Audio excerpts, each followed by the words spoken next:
ఉన్న గొప్ప చెట్లు ఉన్న ఈ కంచా గచ్చిబౌలి అనే ప్రాంతం ఏదైతే 400 ఎకరాలు ఉందో ఆ 400 ఎకరాలను నాశనం చేసి అక్కడ మరి ఒక రియల్ ఎస్టేట్ ఎంటర్ప్రైజ్ పెట్టాలనుకుంటున్నాడు. బడా బాబులకు ఆ ఏరియానంతా కూడా తాకట్టు పెట్టాలనుకుంటా ఉన్నాడు. దాన్ని పూర్తిగా మేము వ్యతిరేకిస్తున్నాం. ఇలా దేశంలో 1972 సంవత్సరంలోనే వైల్డ్ లైఫ్ ప్రొటెక్షన్ యాక్ట్ వచ్చింది. అదేవిధంగా 1980 సంవత్సరంలో ఫారెస్ట్ కన్జర్వేషన్ యాక్ట్ వచ్చింది. అదేవిధంగా 2002లో వాల్టా యాక్ట్ వచ్చింది. వాటర్, ల్యాండ్ అండ్ ట్రీస్ ఈ మూడింటిని కూడా రక్షించాలని యాక్ట్ వచ్చింది. ఈ మూడు కూడా ఇక్కడ ఉల్లంఘించబడ్డాయి. పట్ట పగలే రాత్రింబవళ్లు బుల్డోజర్లు పనిచేస్తూ ఉన్నాయి. పోలీసుల పహారాలో ఈ బుల్డోజర్లతోని వన్యప్రాణులను వాటి జీవితాలను నాశనం చేస్తూ ఉన్నారు. వాటి గూడును చెదిరించేశారు. మొత్తం కూడా నాశనం చేస్తూ ఉన్నారు. ఇది section 29 wild life protection act కింద పక్కా నేరం అవుతుంది. 3 సంవత్సరాల జైలు శిక్ష పడుతుంది. అదేవిధంగా సెక్షన్ 2 ఫారెస్ట్ కన్జర్వేషన్ యాక్ట్ ప్రకారం కూడా నేరం అవుతుంది. వాల్టా యాక్ట్ ప్రకారం కూడా నేరం అవుతుంది. ఈ 3 చట్టాల కింద రేవంత్ రెడ్డిని ఆ మంత్రులను కూడా నమోదు చేయాలని చెప్పేసి మేము ఇవాళ డిమాండ్ చేస్తున్నాం. అదేవిధంగా నిన్న ప్రెస్ మీట్లో పొంగులేటి శ్రీనివాసరెడ్డి, అదేవిధంగా మల్లు బట్టి విక్రమార్క, ఈయన హైదరాబాద్ సెంట్రల్ యూనివర్సిటీ పూర్వ విద్యార్థి, దుద్దిల్ల శ్రీధర్ బాబు, ఈయన కూడా హైదరాబాద్ సెంట్రల్ యూనివర్సిటీ పూర్వ విద్యార్థి, వీళ్ళు ముగ్గురు కలిసి పచ్చి అబద్దం తెలంగాణ ప్రజల ముందర పెట్టిండ్రు. అసలు హైదరాబాద్ సెంట్రల్ యూనివర్సిటీకి ఈ భూమికి సంబంధం లేదని చెప్పిండ్రు. అయ్యా శ్రీధర్ బాబు గారు, మల్లు బట్టి విక్రమార్క గారు, ఇప్పటికి కూడా చెప్తున్నా, మీకు ఇంగ్లీష్ వస్తుందని అనుకుంటున్నా. 1975లో వెంకట్రామరెడ్డి అని ఆనాటి secretary revenue Hyderabad central university vice chancellor కు 2400 ఎకరాలు మీకు అలాట్ చేస్తున్నామని క్లియర్ గా చెప్పడం జరిగింది. ఆనాడు మీ కాంగ్రెస్ ప్రభుత్వం ఉన్నది.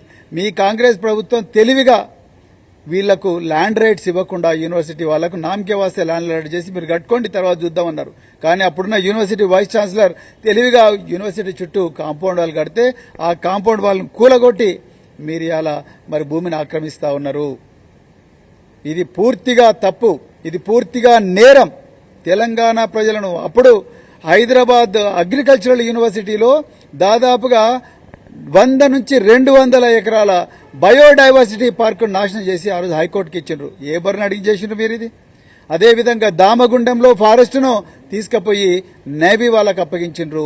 ఈ రోజు హైదరాబాద్ సెంట్రల్ యూనివర్సిటీ ఆ నెమళ్లు, ఆ వన్యప్రాణులు, జింకలు అవన్నీ హాహాకారాలు చేస్తుండగా విద్యార్థులందరూ ఆర్తనాదాలు చేసి మరి ప్రొటెస్ట్ చేస్తుండగా కూడా మీరు ఏమాత్రం పబ్లిక్ ఒపీనియన్ గౌరవించకుండా ఈరోజు బుల్డోజర్లు పెట్టి ఈ ఫారెస్ట్ను మొత్తం కూడా నాశనం చేస్తున్నారు. బీఆర్ఎస్ పార్టీ అంటే అటవీ ప్రాణులను రక్షించే పార్టీ. బీఆర్ఎస్ పార్టీ అంటే మరి ఫారెస్ట్ కవర్ను 23% ఉండే ఫారెస్ట్ కవర్ను పెద్దలు కేసీఆర్ గారు హరితహారం పెట్టి 33% చేసిండ్రు. ఒక్కరోజు 1 ఇంచు భూమిని ఆక్రమించలేదు. అదేవిధంగా ఒక చెట్టును కొట్టేయలేదు, ఒక జింకను చంపలేదు. కానీ మీరు ఏమాత్రం పట్టించుకోకుండా మీ ఆస్తులు పెంచుకోవడం కోసం, వేల కోట్ల రూపాయలు మింగేయడం కోసం మీరు, మీ గురువైన చంద్రబాబు నాయుడు, వీళ్ళు ఇద్దరు కూడా మీరు పగబట్టి తెలంగాణ మీద ప్రకృతిని ఏమాత్రం గౌరవించకుండా, వన్యప్రాణుల హక్కులను గౌరవించకుండా మీ ధనార్జనే ధ్యేయంగా మీరు ఈరోజు చేస్తున్నారు. తెలంగాణ ప్రజలు తప్పకుండా మేము శిక్షిస్తారు. ఈరోజు మేము ఫారెస్ట్ డిపార్ట్మెంట్ను మేము ఏం కోరినామంటే చట్ట ప్రకారం ఇది నేరం, ఈ చట్ట ప్రకారం ఈ అందరిని కూడా శిక్షించాలని చెప్పేసి కోరుతూ ఈరోజు రిప్రజెంటేషన్ సబ్మిట్ చేసినాం. తప్పకుండా వీళ్ళందరూ కూడా యాక్షన్ తీసుకోవాలి. తీసుకోకపోతే మేము తప్పకుండా సెక్షన్ 156(3) కింద మేము కోర్టుకు పోయినా వీళ్ళ మీద కేసు పెట్టిస్తామని చెప్తూ మరొకసారి ఈ పోరాటం చేస్తున్న మరి తెలంగాణ, ముఖ్యంగా హైదరాబాద్ సెంట్రల్ యూనివర్సిటీ విద్యార్థులకు, వాళ్లకు సంఘీభావంగా ఉన్న అందరూ మరి మేధావులకు, అదేవిధంగా మమ్మల్ని అందరినీ కూడా మరి ఈ ఫారెస్ట్, అదేవిధంగా వన్యప్రాణులను రక్షించడం కోసం, ఈ విద్యార్థుల హక్కులు రక్షించడం కోసం, ఈ విశ్వవిద్యాలయాలను రక్షించడం కోసం మమ్మల్ని అందరినీ ముందుండి నడిపిస్తున్న మరి పెద్దలు కేసీఆర్ గారు, కేటీఆర్ గారికి అందరికీ కూడా నేను హృదయపూర్వక ధన్యవాదాలు చెప్తూ జై తెలంగాణ. పూర్తిగా ఖండిస్తున్నామండి, పూర్తిగా ఖండిస్తున్నాం. పోలీసు వాళ్ళు యూనివర్సిటీలకు పోవడానికి వీలు లేదు. తెలంగాణ ఉద్యమం మలిదశ తెలంగాణ ఉద్యమం 2009లో జరుగుతున్నప్పుడు నేను ఉస్మాన్ యూనివర్సిటీ పోలీస్ స్టేషన్లో అప్పుడు డీజీపీ గారు పంపిస్తే ఓఎస్డీగా పోయినా మేము ఎప్పుడు కూడా పోలీస్ స్టేషన్ దాటి ఆర్ట్స్ కాలేజ్ దగ్గరికి పోలేదు.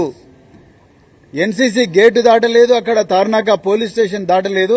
మేము ఎప్పుడు కూడా క్యాంపస్ బయట ఉన్న తప్ప పోలీస్ స్టేషన్ లోపలికి ఎప్పటికి పోలేదు. దాదాపు 2 సంవత్సరాల పాటు విద్యార్థులు పోలీసు బందోబస్తు లేకుండానే శాంతియుతంగా చేసిండ్రు. ఇలా విద్యార్థులు బస్సులు గాలబెట్టిండ్రా, పోలీసుల మీద రాళ్లేసిండ్రా, యూనివర్సిటీ బిల్డింగులు గాలబెట్టిండ్రా, లేకపోతే రాళ్లేసిండ్రా, అద్దాలు వాళ్ళకి కొట్టిండ్రా, లేకపోతే ఇంకేమైనా చేసిండ్రా?